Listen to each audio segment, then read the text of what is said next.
title. Can they finish with a flourish? Tony Walkin falls over, and Kenny Mortimer, who will try to the bitter end, wins the ball out to this near side to Ronan Welsh, soloing and waiting. Michael Kane standing his ground, forcing him back. Now Dermot Gertie. Ballinrobe working so hard, they will not lead the Calpol later on. Kenny Mortimer into the centre to Liam Garvey. Garvey faced out by Peter Staunton, moves it now to Darren Murphy, and now Jesse Martin. Martin into the centre to Trevor Mortimer. Hand pass to Darren Murphy. Murphy past one tackle, not the second. The break might fall for Jesse Martin. Now Trevor tries to go through Donald Costello. He's won the free. He's 35 yards out. He goes short. David Welsh is available. Trevor wants it back. He's going to run Donald Costello yet again. Forced out though by Fergal Costello. And Colin Killeen is there to take the ball away. Colin Killeen races downfield. Gives it to Adrian Flannery.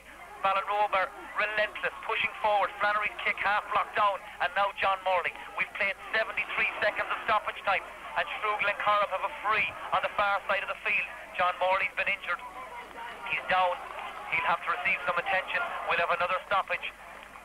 Mel Kenny is looking to talk to somebody. It's Adrian Flannery, I think. The challenge was not to the liking of the referee. Adrian Flannery is going to be spoken to, and he's going to get a car, Billy. Yeah, I think he deserves a car because I think his style of tackles, Mike, I don't know where he learned that style of tackling. Maybe he played a bit of rugby in his time, did he? You might be far wrong, as Adrian Flannery is now lying flat on his back. He's just hopped off Liam Garvey. I think they're trying to settle it their own way. Mel Kenny has shown a yellow card. Adrian Flannery's been booked. John Morley is injured. And at the end of all of this, with 32 minutes played in the second half, the play will restart with a free to Shrule and Corrup. In case you've just joined us, you're just tuned in on the internet, you're perhaps listening in hospital, you're at home, you're driving in the car, wherever you are, it's Ballinrobe, a goal in 10. It's Shrule and Corrup, 4 points. This county intermediate final is winding to a close. Shrule then to take this free. They're just waiting on John Morley to recover sufficiently. Darren Murphy will drop it in towards the mixer, slips through the fingers of Trevor Mortimer, and Fergal Costello, Mr. Dependable, is there to win it and to drive it out to the far side, out over the line. Line ball to Shrule. Anywhere will do. He kicked for touch. Murphy to take the free. Again, it's going to drop in around the square. It bounces. There was some pushing. Well, it's a penalty, I think. There was somebody holding in around the square. Mel Kenny has stretched his arms out, and I think Billy Fitzhe's given a penalty. Yeah, I think it's a penalty. I think it's a gift, I suppose you call it, at this stage in the game to Shrule and Corrup. I wasn't watching the play, Mike. I don't know what happened there. But it's a penalty. I think it was a bit like Ireland-Spain. Niall Quinn, somebody was holding, I think it was Fergal Costello, because he'd just been booked. So penalty to Shrule and a chance for them to gloss the scoreline if nothing else. Kevin Welch, man who scored a penalty for NUI Galway in the Aircom Under-21 Soccer League last weekend, has this chance to go for the penalty spot and narrow the margin to 6. Paul Tiernan standing back on the line. Tiernan conceded 5 goals in the championship. Make that 5 because Welch has taken his point. I think he was looking for the top corner, but it's really been Murphy's law for Shrule and Corrup today, and that just underlines it.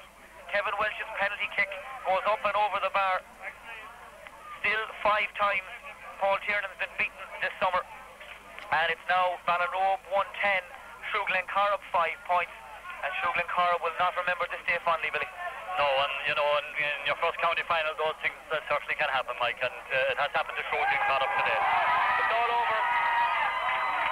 As the roar in the background will tell you, Ballinrobe are the county intermediate football champions for 2002. They win their 3rd title in the club.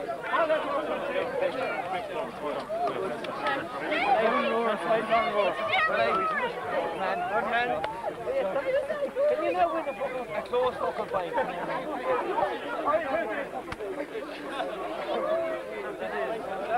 Ballinrobe the clear winner. And before I go ahead with the presentation, the first presentation that has to be made is to the man of the match. And the man of the match, selected by the press, is Morris Borden. Our last game corner is the chairman of the South Board, representing his prize. By the way, this prize is sponsored by Martin Murphy. He'll be glad to know it's going back to Ballinrobe. Thank you very much, Martin.